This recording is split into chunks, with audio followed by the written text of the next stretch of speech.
When a rich man hired an old man to tutor her disabled son, she was surprised to see her son. Robert was an older man who lived in Old Daca and decided to find himself a decent job. As he became more impoverished in retirement, he began to focus more on his loyal friend, a dog named Bruno, than on his own well-being. The older man cared more about the dog rather than himself. Bruno was impressive in size, but was an old dog who needed proper medical attention. The dog was big and ate a lot more than Robert himself. Robert also had a daughter, Pamela, and Robert gave his apartment to his daughter as he did not like living in the city. He liked living in the countryside, away from all the noises of the town. There was a forest and a lake near his home, which always kept him at peace. Robert was penurious, and with a dog that he had to feed, it was difficult for him to survive. So Robert started looking for a job. He looked for jobs for quite a long time, but there were no jobs for him as he was too old. He was in deep thought when he came across an advertisement that said, "Grandfather required for a boy." Seeing an advertisement like that was very unusual for him. Robert still wasn't digesting that a grandfather was required for a job. Without wasting a minute, Robert picked up his phone and dialed the number given in the advertisement. A female voice came from the phone which said, "Hey, it's Carolina speaking." Robert, who was still baffled by the ad, asked again, "Am I seeing right? Do you require a grandfather for your son?" Carolina replied, "Yes, that's right." They talked for a few minutes and Carolina made an appointment to meet Robert in the evening. Robert gave her his house address. After the call, Robert cleaned up the mess around the house. He took a shower, shaved, and waited for Carolina in his new tracksuit. After some time, a black Jeep drove up in his driveway, and Robert, standing on the aisle, saw a young woman getting out of the Jeep. There was a bulky man and a young man in the car. They both stayed in the car. The bulky man seemed to be their driver, while the young man was the one Robert had to assist as a grandfather. Carolina and Robert entered the house, and Robert served tea with sweet-smelling jam. Carolina started the conversation by telling Robert how amazed she was at seeing his house and everything in tidy order. She asked Robert about his life and what he had done before. Robert said, "I'm an uncomplicated, humble person. After completing school, I got into the army and served in the frontier force. My love for dogs also started when I was in the army. After the army, I started to work in a factory." Robert also told Carolina about his daughter and the death of his wife. His daughter was an art teacher at a school. He expressed to her his miserable life because he had no money. They talked for a while.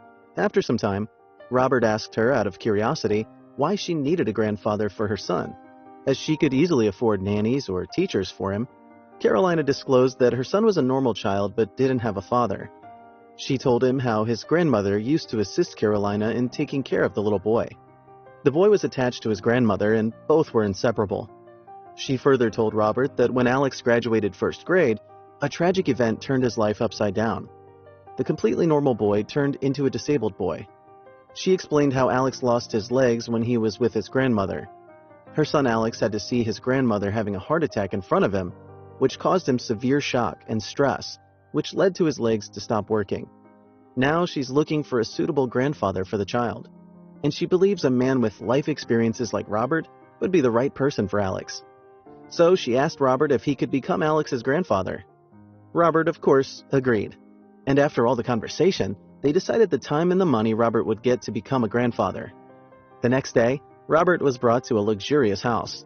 The housekeeper welcomed Robert and introduced him to Alex. They started talking. They talked for hours. It was as if they had known each other for ages. Alex was fascinated by the life of an army officer and wanted to hear all sorts of stories from Robert. The older man also showed affection to Alex as he had never had his own grandchildren. Both of them connected well with each other. 3 months passed, and Carolina could see how attached both were. Robert went along with wherever Alex went, whether individual lessons at the pool or the rehabilitation. One day, Robert invited Alex to his home. Carolina, the housekeeper, and Alex went to Robert's house.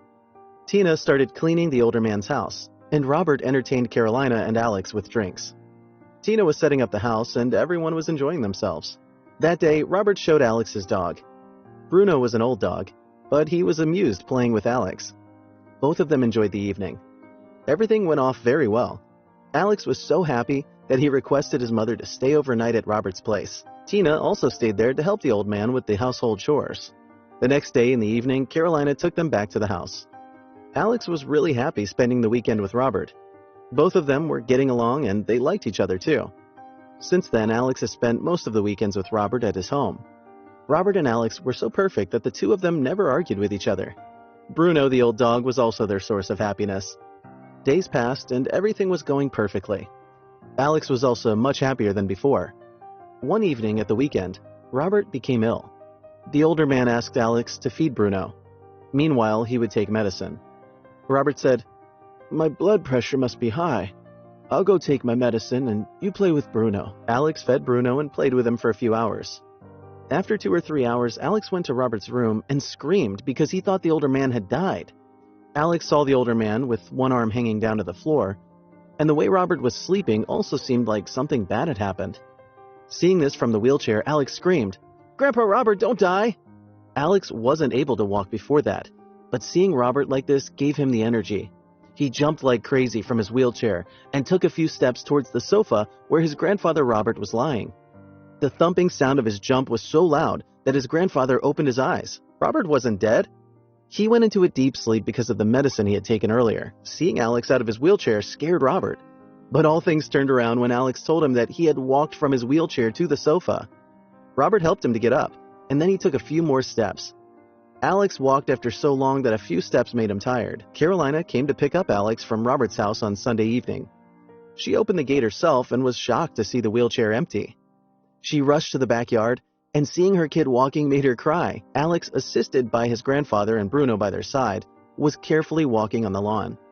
Smiles were shared as they saw each other. Robert always encouraged the kid and told him that soon he would run like all normal kids. They had a great time together. Carolina felt this as the exhilaration of the victory. As time passed, Alex fully recovered and fully got on his feet. He forgot about the wheelchair as if he had never used it. Grandfather Robert became a close person to Alex. They had endless conversations and enjoyed being in the company of each other. That was how Alex found happiness in a complete stranger, who later became his closest friend and mentor.